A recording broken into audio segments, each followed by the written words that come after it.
es muy difícil que todo el mundo dentro de un país se ponga de acuerdo en el mismo tema, pero yo creo que en España ahora mismo estamos todos de acuerdo.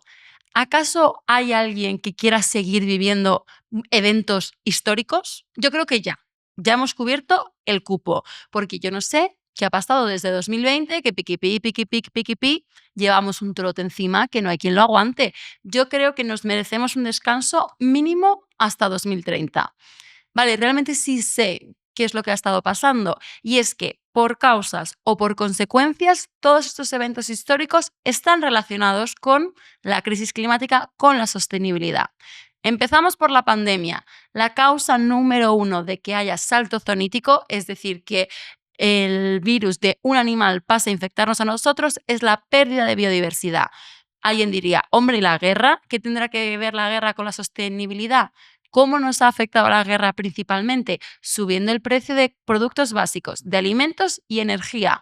Y nos preguntamos entonces, sostenibilidad interseccional, entender a fondo qué clase de sistema tenemos de consumo, de comercio, realmente es el que más nos aporta, es el que más seguro nos mantiene. Si hablamos de cosas más recientes, se va a venir el verano, no necesito ver el tiempo, lo más probable es que haya otra ola de calor como los antiguos, que ya casi ni ola de calor, ya parece que es el verano normal y ya a día de hoy está muriendo gente por exceso de calor en España. Y bueno, si vamos a hablar de crisis de España, hay que mencionar la Dana. No hay palabras suficientes para hablar de una crisis tan trágica que se podría haber evitado a nivel de adaptación, pero que sí, los eventos meteorológicos extremos están relacionados con la crisis climática y por lo tanto con la sostenibilidad. Y si de verdad hay este consenso y queremos dejar de vivir eventos históricos uno tras otro, ¿qué es lo que toca hacer? Pues actuar, porque solamente actuando podemos prevenir lo que se viene. Y si vamos a hablar de actuar, ¿a quién íbamos a traer si no? Pues de Ecologistas en Acción, que de esto saben bastantes. Así que le he puesto un mensajito a mi amigo Carlos y muy amablemente se ha venido a que hablemos sobre qué clase de país queremos, un país cargado de crisis o un país un poquito distinto, un país que a lo mejor nos llaman utópicos, pero nosotros creemos que es posible. Buenos días, Carlos. Muchísimas gracias por venir. Me hace mucha ilusión que estés aquí. Sé que te has perdido un poco en el bus porque grabamos un poquito en el culo de Madrid, pero cómo no, tenías que venir en bus siendo de Ecologistas en Acción. Si no, de hecho me expulsan, en plan, hay un expediente disciplinario que si cojo un taxi o lo que sea, fuera de la organización. Bueno, muchísimas gracias. Desde Ecologistas tratáis un montón de temas, pero siendo tan reciente el apagón, creo que tenemos que empezar con las energías renovables porque de repente les ha caído el San Benito de que es la culpa. Esto va a tardar una semana y pico en salir. Quizá para entonces tengamos clara cuál ha sido la causa del apagón, pero vamos a hablar de base. Que tengamos un país que tenga un gran porcentaje de energía renovable nos pone en peligro nuestro sistema energético. La respuesta rápida es no. Eso hay que empezar por ahí. Quiero decir, a lo mejor dentro de semana y media sabemos cuál es la causa del apagón, pero seguramente no. Y esto lo siento porque es como muy poco sexy. Me encantaría coger y decir, la causa del apagón es la avaricia de las eléctricas, que no sé qué, no sé cuántos. Pero por el momento no tenemos como una seguridad. Podemos hacer hipótesis o podemos hacer, pero no sabemos aún qué ha pasado exactamente. Sabemos que en un momento dado, durante 5 segundos, desapareció el 60% de la generación y podemos asegurar que eso no tiene que ver con las renovables. Las renovables tienen de alguna forma lo que llamamos un problema de intermitencia, en el sentido de que, pues esto es muy simple, cuando hay luz solar, la fotovoltaica está generando electricidad, cuando es de noche, la fotovoltaica no genera electricidad, excepto cierto tipo de fotovoltaica que sí que tiene almacenamiento, etc. Lo mismo con la eólica, con el viento. Eso significa que hay variaciones en la generación de demanda. Obviamente, eso no genera una variación del 60% en 5 segundos. Claro. No es como si en 5 segundos desapareciera el sol, desapareciera todo el viento y todas las renovables dejaran de funcionar. Así que no sabemos aún cuál es la causa exacta del apagón, pero sí que sabemos, por ejemplo, que durante la Semana Santa tuvimos un 100% de renovables en algunos momentos. O sea, a lo largo de la Semana Santa tuvimos como un 90% de generación renovable. Todas las nucleares estaban apagadas y la demanda era relativamente baja y la generación era alta. Llegamos a tener el 100% en varias horas. No pasó absolutamente nada. Tenemos países de nuestro entorno, tenemos Dinamarca, por ejemplo, otros países que tienen mixes con porcentajes de renovables mucho mayores y menos diversos que los de España y no tienen ningún problema de apagones. Así que no, claramente las renovables no son la causa del apagón. Tienen problemas de intermitencia, pero esos problemas de intermitencia tienen de alguna forma soluciones diversas. Podemos, por ejemplo, solucionar la intermitencia con cuestiones de almacenamiento. Podemos hacerlo, por ejemplo, con cuestiones de interconexiones. Podemos solucionar problemas de intermitencia con cuestiones, por ejemplo, de gestión de la demanda.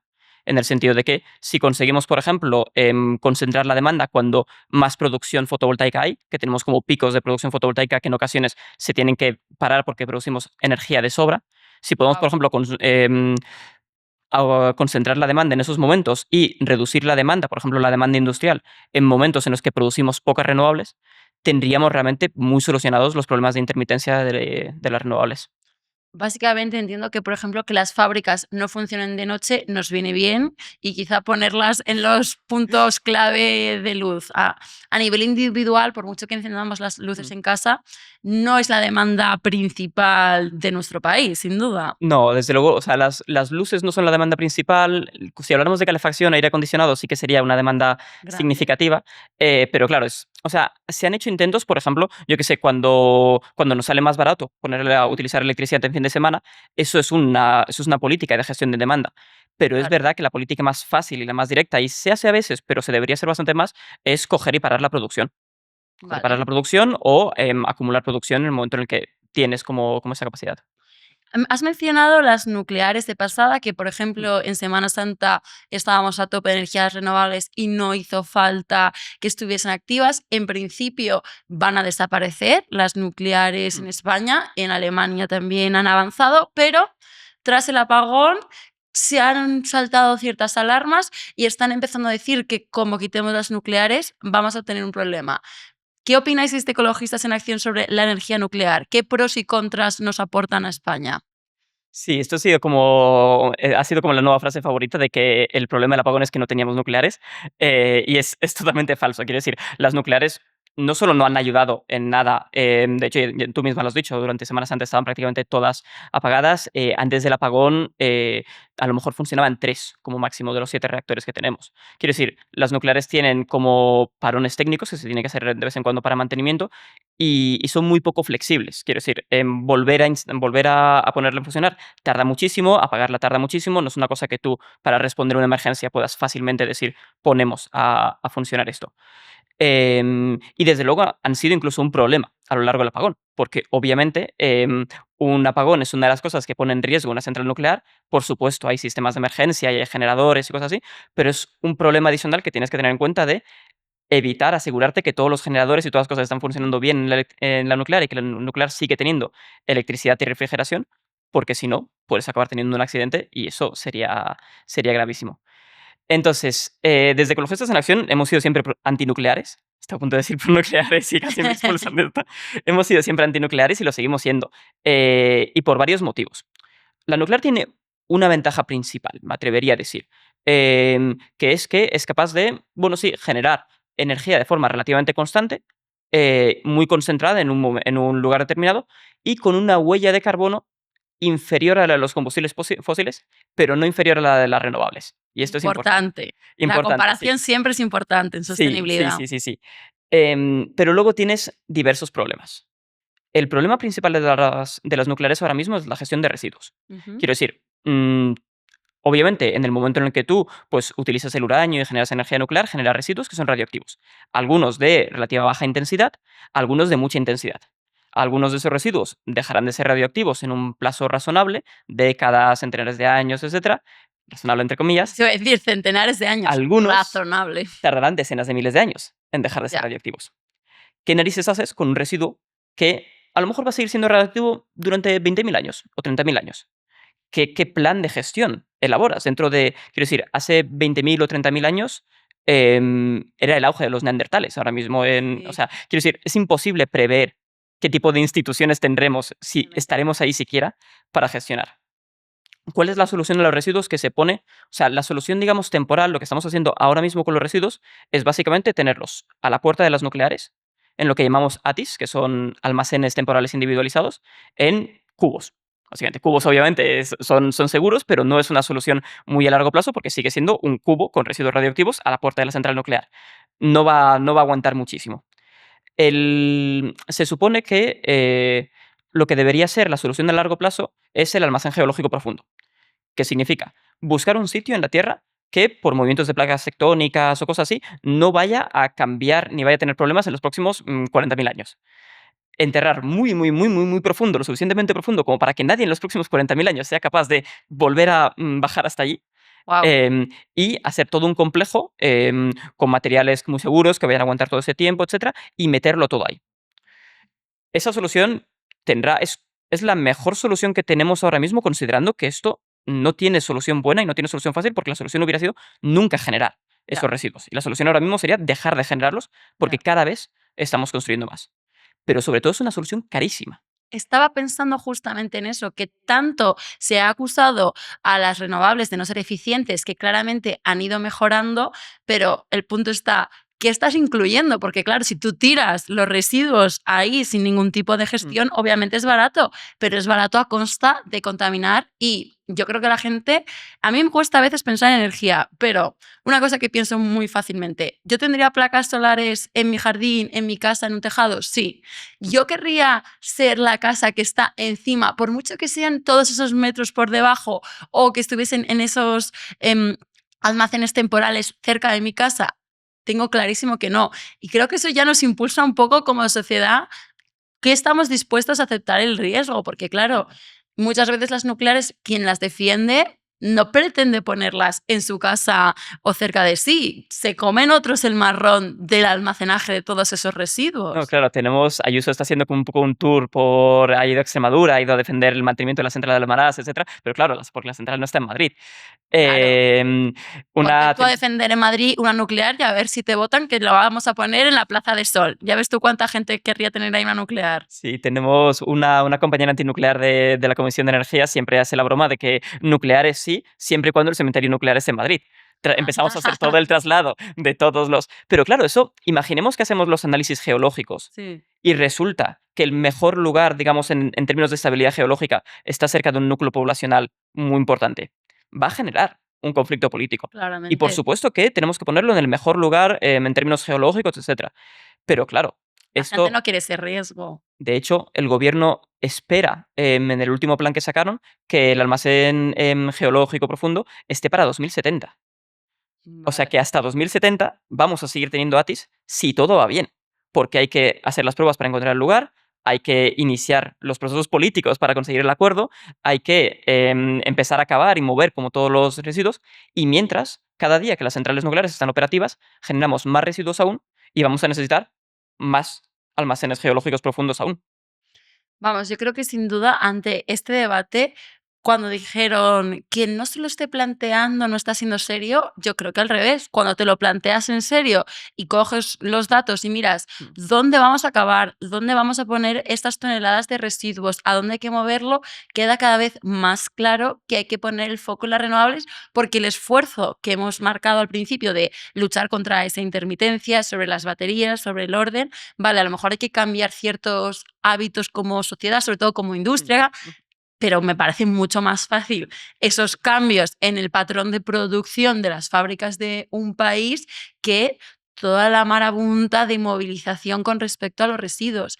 Aún así, las renovables tienen una cierta mala fama dentro del ámbito ecologista y es que de vez en cuando, por ejemplo, cuando hay incendios en verano, empieza a haber la sospecha de, ay, es que aquí van a querer ponerlo todo con aerogeneradores. Y sobre todo, yo que soy mitad gallega, Asbestas ha sido un gran ejemplo en la cultura, hay cierto miedo de que sea una forma de intentar deforestar para poner paneles o aerogeneradores. Desde ecologistas, ¿cómo habéis analizado estos cambios específicamente en España que se han dado? Claro, este es un tema complejo. He de decir antes de nada que los incendios forestales provocados para generar una actividad productiva son comunes en el mundo y suelen estar relacionados con la agricultura. Siendo Efectivamente. honestos, o sea, si vemos el motivo principal ahora mismo Sí. de pérdida de biodiversidad en el mundo tiene que ver con incendios forestales provocados o talas directamente masivas, precisamente para, por ejemplo, plantaciones de soja en la Amazonía que luego vienen a alimentar el ganado en otras partes del mundo. O sea Por ejemplo, en que España compramos mucha soja del Amazonas para nuestros cerdos cerdos de las macrogranjas. Sí, sí, sí. O sea, que creo que en ocasiones es interesante y eso no significa que o sea, no tiene que ver con quitarle importancia a los problemas ecológicos que las renovables puedan generar, pero sí que creo que está bien como tener un poco las cosas en perspectiva y decir que Totalmente. si hablamos de crisis de biodiversidad, las renovables no son el principal problema y que si hablamos de ocupación de tierra, la ocupación de tierra de la ganadería intensiva o de la agricultura, digamos, de monocultivos, de pesticidas, es muchísimo mayor y son problemas también en los que deberíamos señalar. Dicho esto, vamos a abrir el melón gordo de las renovables porque es verdad que creo que para el ecologismo esto es un problema por dos cosas. La transición energética no se está haciendo bien. Eso es una Vale. cosa que creo que todo el mundo puede más o menos estar de acuerdo. Es una transición que está fundamentalmente motivada por intereses, digamos, de mercado. Buscan las tierras más baratas, buscan maximizar el beneficio, eso no es siempre lo más eficiente y eso es algo que en ocasiones genera conflictos tanto sociales como ambientales, etcétera. Al mismo tiempo, la transición energética es urgente. Y Sí. siempre que hablamos de renovables, es necesario también pensar las fuentes energéticas con respecto a las posibles alternativas que una fuente energética puede tener. Y ahí, en el momento en el que empiezas a comparar los efectos negativos que pueden tener las renovables, por ejemplo, pues sobre el territorio, sobre el planeta, y lo comparas con las de los combustibles fósiles, que tienen también impacto sobre el territorio, no los tenemos tan en cuenta porque a lo mejor no los vemos directamente. Aquí en España no estamos extrayendo combustibles fósiles. Pero vete a América Latina, donde hay a lo mejor Los contaminación de pozos. acuíferos por Sí, pozos sí. petrolíferos, vete a las comunidades que están sufriendo el fracking en Estados Unidos, en Texas, en Corpus Christi, que son sistemáticamente lugares, o sea, el fracking se establece sistemáticamente cerca de comunidades marginalizadas con menor poder de resistencia que se comen todos los daños. O sea, Sí. los combustibles fósiles tienen enormes costes locales en el territorio e impresionantes costes sobre el planeta en su conjunto. Sí. Cuando hablamos de calentamiento global, no hablamos solo de, por ejemplo, impactos paisajísticos. Estamos hablando de millones de personas muertas. Estamos hablando de refugiados climáticos, estamos hablando de poblaciones enteras que desaparecerán, o sea, de extinción de una multitud de especies. O sea, con esto lo que quiero decir es que los combustibles fósiles no pueden ser nunca una alternativa a considerar. Tenemos que transicionar a ellos. Y tenemos que transicionar a ellos hacia las renovables y hacia la reducción de la demanda, hacia el decrecimiento. Mm, Totalmente. Mira, una cosa a comentar es que mi familia, que es gallega, tenía unos pocos minifundios, porque Galicia siempre son así en pequeñas mm, partes, y sobre todo era para monocultivo, para mm. grandes empresas que ahora no voy a mencionar, pero que quizá nos suenen si os suenan marcas gallegas de alimentos y de animales. Y claramente pues se acabó abandonando, el gran cambio demográfico, la gente yendo más a las ciudades, y hace poco esa finca que había quedado por ahí perdida, que no recordábamos, hubo una llamada de queremos alquilarla para poner un aerogenerador. Y Mm, fue como, perfecto, porque literalmente estaba con paja, podéis segarla y ponerla ahí. Pues no sé si fue como un punto de, claramente vemos esto abandonado, así que debe ser muy barata el alquiler porque nadie le está sacando un beneficio económico. Y sí que es verdad que ha habido mucho debate, pero es lo que tú has dicho, es muy paisajístico este debate. En algunos puntos sí que entiendo que seguro que alguien se está acordando de un ejemplo en el que sí que ha sido problemático, en el que sí que ha afectado a la población, pero justamente en mi zona, que hay unas pocas en Orense, literalmente se taló 0 árboles, porque justamente era una zona rocosa, sin árboles, y calcularon, si ponemos aquí estos aerogeneradores, les da muy bien el viento. Y dicho esto, comparando esto con la minería que ha habido, por ejemplo, en Asturias, que ya la hemos ido cerrando, a veces perdemos la perspectiva por buscar, como tú has dicho, un ejemplo casi perfecto de transición energética y nos olvidamos de todo ese fracking, todos esos pozos que nos pillen lejos.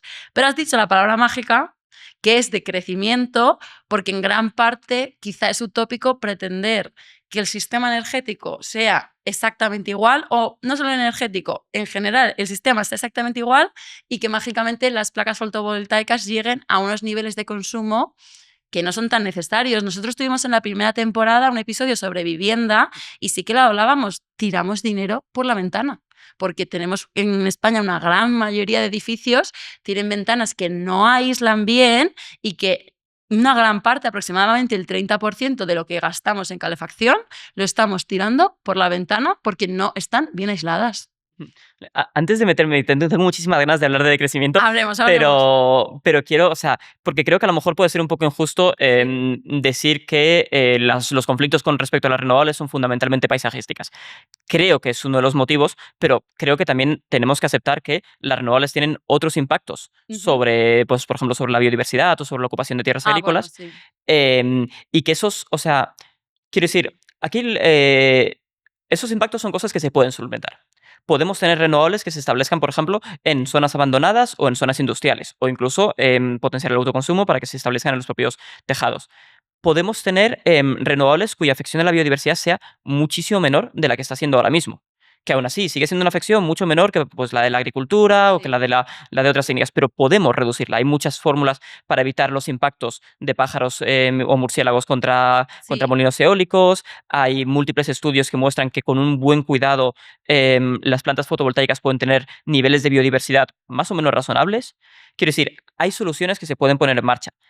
Creo que el problema que estamos teniendo es que no estamos siendo lo suficientemente proactivos a la hora de exigir esas soluciones. Estamos, por una parte, dejando esta transición al mercado, que no tiene absolutamente ningún interés ni en la biodiversidad, ni en las vidas tradicionales de la gente, ni en la producción agrícola, ni nada por el estilo.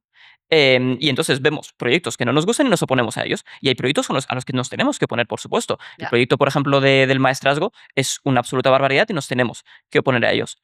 Pero al mismo tiempo, dada la urgencia de esta situación, dado lo necesario que es alcanzar un 100% de mix eléctrico renovable para 2030, necesitamos ser proactivos y necesitamos decir, así es como se tienen que hacer las renovables. Necesitamos que el gobierno facilite los trámites para el autoconsumo y que muy rápidamente establezca. Necesitamos a lo mejor una empresa pública de energía, una buena planificación de cuánta renovable necesitamos y cómo la podemos poner en las mejores condiciones posibles. Y eso es lo que creo que no estamos consiguiendo hacer y lo que deberíamos impulsar. Siempre nos ha sido más fácil, por ejemplo, oponernos a la construcción de una urbanización que promover una ciudad de 15 minutos. Promover una ciudad de 15 minutos requiere aquí las reuniones, las instituciones, el no sé qué, no sé cuántos, pero lo necesitamos hacer también. La verdad que también tenemos un episodio sobre ciudades 15 minutos. Tienes toda la razón, que no solamente hay que decir que no a las cosas que generan daño, pero sí también impulsar cuál es el camino a seguir, porque si no te quedas quieto, y si te quedas quieto es literalmente el sistema que tenemos ahora que no funciona a nivel ecologista. Muchas gracias por puntualizarlo, porque sí que es cierto que vemos mucho el problema y hay que dejar claro el impulso. Una cosa que yo siempre digo es, lo mínimo que podemos hacer a veces, ir a las reuniones de vecinas para empezar a hablar del autoconsumo, aunque nos metamos en Aquí no hay quien viva, y empezar a hablar de, oye, ¿cuánto vamos a ahorrar poniendo aquí las placas? Que mis vecinas no estaban nada a favor de primeras, pero mi padre, ingeniero, como no, llevó así las cuentas y dijo, es que mirar todo lo que nos vamos a ahorrar, porque ya simplemente el gasto eléctrico cuando una urbanización es medio grande o un edificio es bastante alto, comunitario, y ahí ya convencimos y empezamos los trámites. Así que bueno, al menos ir tirando por esas soluciones que son mejores, y toda la razón, que las renovables sean buenas no quiere decir que haya mejores y peores formas de instalarlos, que si nos fijamos simplemente en el mercado, nunca ha sido un gran defensor del mercado del ecologismo, nunca. Así que gracias por puntualizarlo. Ahora entramos a fondo en decrecimiento. Entramos entonces. En decrecimiento. ¿Por qué desde Ecologistas en Acción defendéis el modelo decrecentista sabiendo que es algo que a mucha gente le suena a pobreza? Yo creo que entre otras cosas porque no tenemos alternativa. Quiero decir, surge de una cierta necesidad, en el sentido de que ahora mismo, al ritmo de reducción de emisiones que tenemos, que es, o sea, por ejemplo, en Europa estamos como reduciendo emisiones muy, muy lentamente. Este ritmo de reducción de emisiones no es compatible con un planeta habitable. No es compatible con los 1,5 grados, no es compatible con los 2 grados de calentamiento global. Prácticamente estamos yéndonos a los 3 grados. Estamos yendo a situaciones absolutamente desastrosas en el proceso que tenemos. Y eso en España se ve clarísimo porque, por ejemplo, nuestro sistema eléctrico está consiguiendo reducir emisiones de una forma, bueno, relativamente decente. Ahora mismo, en torno al 60% de nuestra producción eléctrica proviene de renovables. Podríamos, si le damos el impulso que necesita, podríamos llegar a ese 100% en 2030. ¿Qué pasa? Que cuando te vas a otros sectores, te vas, por ejemplo, al transporte, eso no ha reducido emisiones. Todo lo contrario, tenemos un sistema de transporte que está totalmente construido sobre el coche privado y sobre el coche a combustión, Sí. y es el sector más contaminante de toda España. te vas, por ejemplo, a la industria y la industria no está reduciendo emisiones, porque estamos produciendo una barbaridad y porque también como que parte de nuestra producción está deslocalizada. Y eso son también emisiones, aunque se contabilicen en otros países. Ya. Te vas a, por ejemplo, viviendas y tenemos viviendas extraordinariamente poco eficientes en las cuales la calefacción o el aire acondicionado es también enormemente ineficiente. Entonces, a veces parece que, bueno, que la solución es poner más renovables. Y poner más renovables es parte de lo que necesitamos.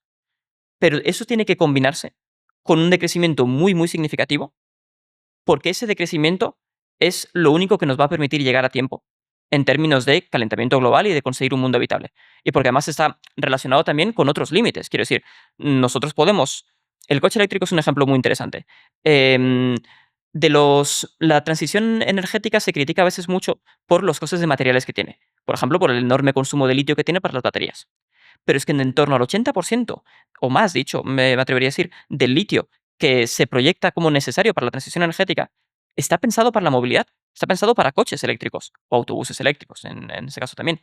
Entonces, si conseguimos, por ejemplo, transformar nuestro modelo de transporte hacia ciudades de 15 minutos, hacia el transporte público, hacia no tener que viajar tanto a trabajar y evitar este tipo de trayectos constantes y de atascos de 2 horas cada mañana. Ya. Si conseguimos reducir eso, nos quitaremos gran parte de los problemas de emisiones, gran parte de los problemas de materiales y, en términos generales, muchísimos costes económicos y sociales. El transporte privado es extraordinariamente ineficiente. No tiene sentido a la hora de organizar una sociedad. No tiene sentido tener que estar moviendo 20 toneladas de un coche para ir a trabajar cada día, Sí, teniendo el metro.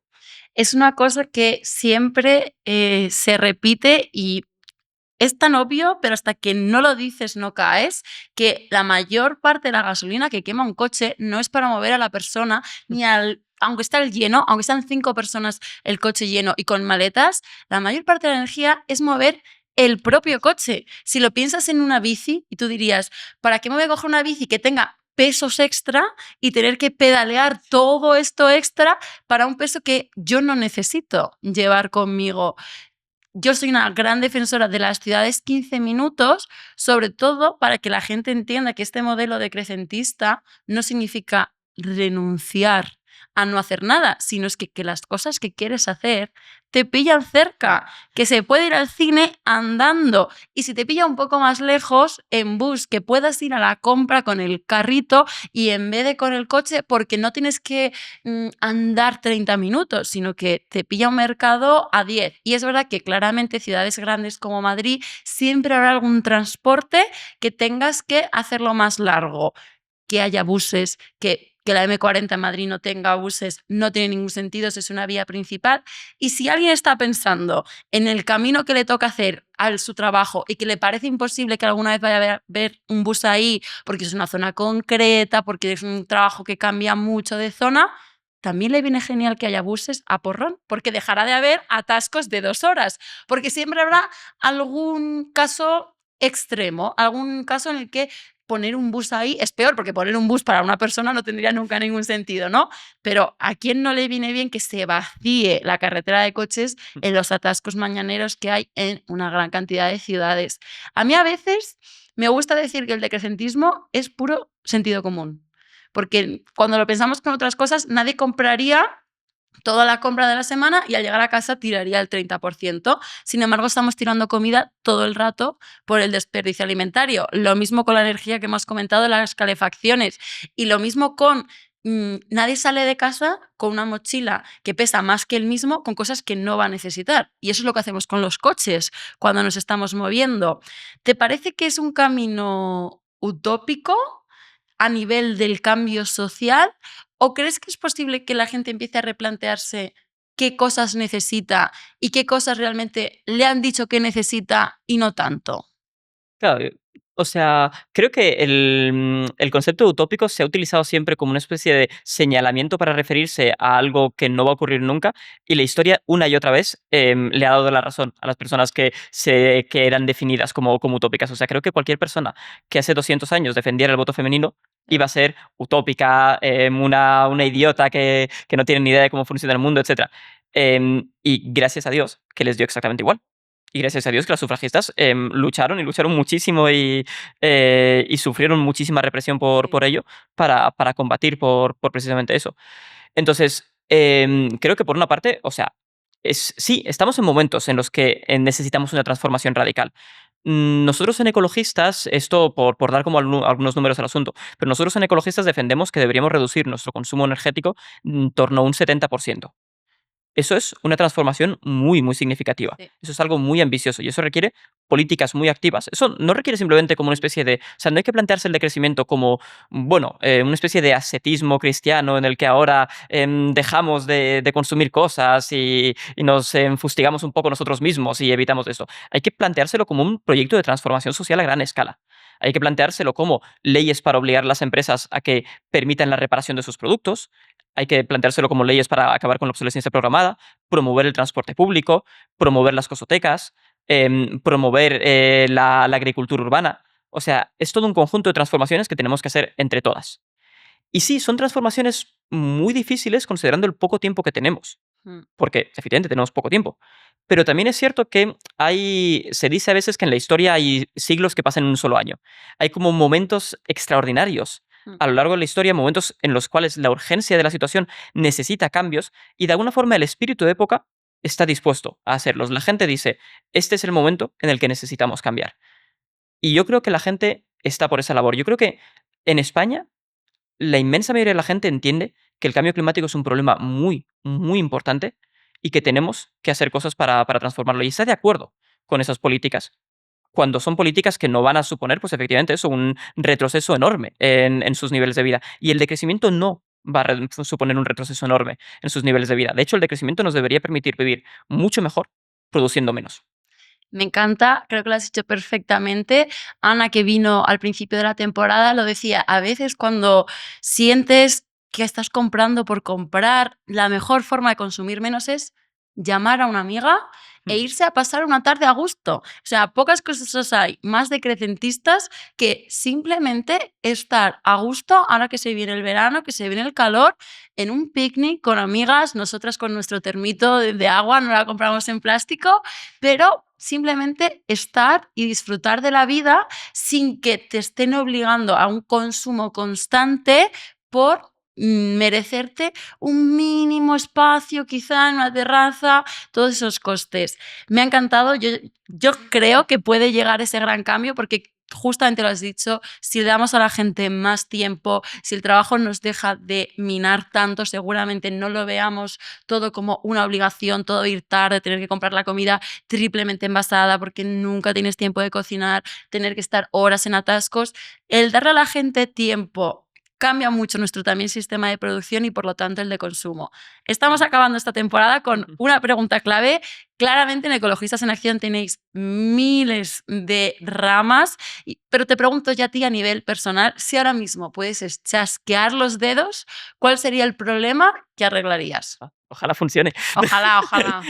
Como imagino que mucha gente ya te habrá dicho acabar con el capitalismo, Bueno, voy a ir a una cosa un poco más concreta. No, yo creo que eso es una pregunta complicada, ya. pero creo que voy a decir acabar con el consumo de carne.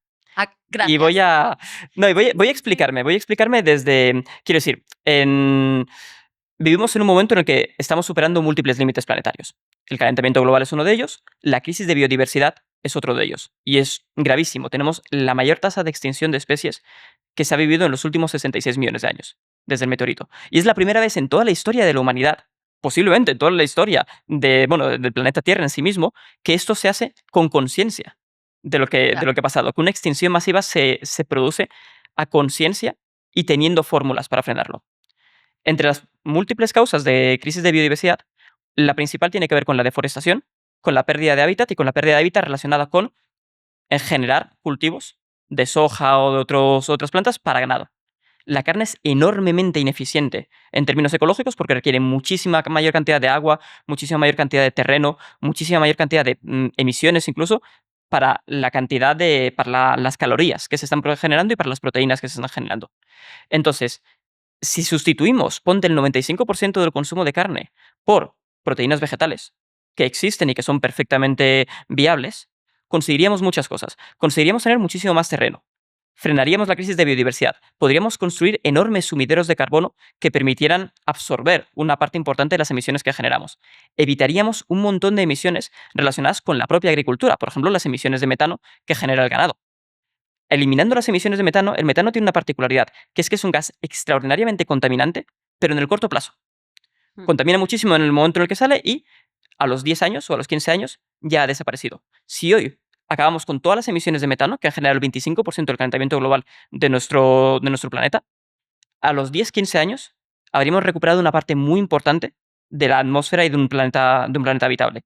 Y podríamos tener también muchísimo más espacio para prácticas agroecológicas que evitaran también problemas como la degradación de los suelos. Creo que si tuviera que chasquear los dedos ahora mismo, escogería esa. Jo, muchísimas gracias. La verdad que del metano es una cosa que yo he hablado en el blog, ha sido el mejor cierre posible porque encima hoy dejamos claro que las legumbres son sin duda lo que mejor podemos comer si queremos tener acciones decrecentistas que no nos hacen pasar hambre, que comes súper a gusto, pero es que dentro de 2 semanas, por una vez, voy a decir quién viene. Y es que viene un nutricionista y vamos a hablar de todo lo bueno que nos aportan estas proteínas vegetales a nivel de salud. Así que gracias, Carlos, por dejar este mensaje final con una cantidad de datos estupenda y tengo que animar a la gente, primero de todo, a seguiros en Central Climática, que divulgáis también por aquí. Si os ha sabido a poco, si habéis dicho, pero este invitado cuántas cosas tiene que decir, que sepáis que le tenéis en Central Climática divulgando. En Ecologistas tenéis Ecologistas Madrid y Ecologistas General para toda España, ¿cierto? Sí, y Ecolojóvenes. Ecolojóvenes, que no nos olvidemos. Y por lo demás, gracias por venir. A quien nos ha escuchado, darle a seguir, darle a me gusta, que en 2 semanas cerramos la temporada hablando de la otra parte de el decrecimiento, la parte de la salud que nos puede aportar, sobre todo las legumbres. Un besazo, nos escuchamos en 2 semanas.